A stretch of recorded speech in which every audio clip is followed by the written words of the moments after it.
Galates 1, verset 16. Je disais, dès qu'il y a appel, il y a révélation. Parce qu'il ne peut pas avoir appel sans révélation. Et c'est pour cela que l'apôtre nous montre cela. Hein? Il m'a appelé par sa grâce, de révéler en moi son Fils. Vous avez vu quoi? Regardez dans le texte. Prenez votre Bible, regardez bien. Galates chapitre 1, le verset 15-16. Regardez le texte et regardez bien. Nous avons quoi? Appelé par sa grâce. Après appel, révélation. Révélation sur quoi? Tout de suite après, nous avons Fils. Parce que s'il y a appel, il y a révélation. S'il y a révélation, c'est qu'il y avait la parole. Ça veut dire quoi? Dieu ne peut pas appeler sans communiquer. Il ne peut pas communiquer sans parler. C'est-à-dire, on entend l'appel et Dieu révèle. Ça veut dire quoi? Sur la route de Damas, le Seigneur appelle seul. C'est l'appel. On est d'accord? Qui est Seigneur? Je suis Jésus. Révélation. Il s'est révélé. Que tu persécutes. Il est impossible de lutter contre des rayonnements contre les aiguillons. Allez dans la ville. On te dira ce que tu dois faire. Le Fils. Donc, il s'est révélé à lui en l'appelant. Et après l'appel, il dit « Je suis » pour l'identifier. Ensuite, il a révélé quoi? En moi, c'est-à-dire son Fils. Le Fils, c'est la parole. Donc, il révèle la parole à lui. Appel, révélation, et tu as la parole. Dieu t'a appelé, il te donne la révélation. Dès que tu as la révélation, tu as la parole. Apocalypse 19, 13. Et il était revêtu de vêtements teints de sang et son nom est la parole de Dieu. Or, quand tu as la parole, c'est parce que tu as reçu la révélation.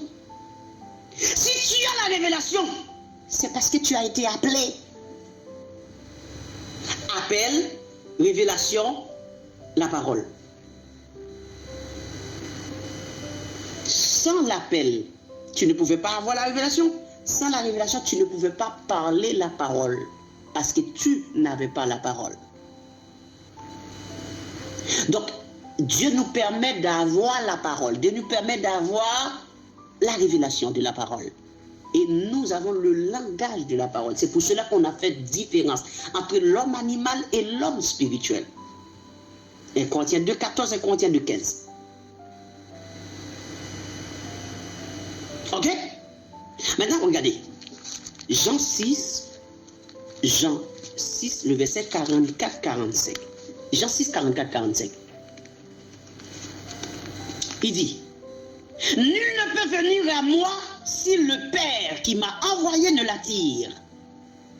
Et je le ressusciterai au dernier jour. Il est écrit dans les prophètes, verset 45. Ils seront tous enseignés de Dieu. Ce n'est pas dans la théologie. Ils seront tous enseignés de Dieu. Et si quiconque a entendu le Père et a reçu son enseignement vient à moi.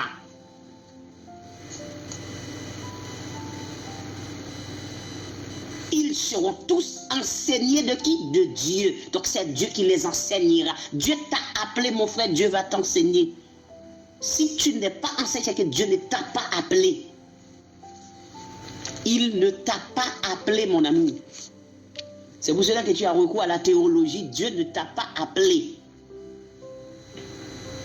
Dieu ne t'a pas appelé. Il ne t'a pas appelé. Il ne t'a pas appelé. Personne ne connaît le Père si c'est dans le Fils. Personne non plus ne connaît le Fils si c'est dans le Père. Mais à qui le Fils veut le révéler? Il a révélé ses mystères. À qu'il a voulu le faire. Parce qu'il ne révèle pas ce mystère à tout le monde. Non, son mystère n'est pas révélé à tout le monde. Il faut avoir été appelé. Sans l'appel, pas de révélation. Et sans révélation, pas de parole. Un pasteur qui a l'appel, il a la révélation. Et si vous le sondez, ce pasteur communique avec lui. Il ouvre sa bouche, tu vois qu'il a la parole. Et en discernant la parole qui sort de sa bouche, cela va vous permettre de comprendre qu'il avait reçu la révélation. Tout simplement. Maintenant, regardons 1 Jean 2, 27. 1 Jean 2, le verset 27. Parce que pour les gens qui vont étudier la théologie, il faut que vous questionnez ces pasteurs. La théologie, un pasteur théologien, ça n'existe pas. Ça n'existe pas.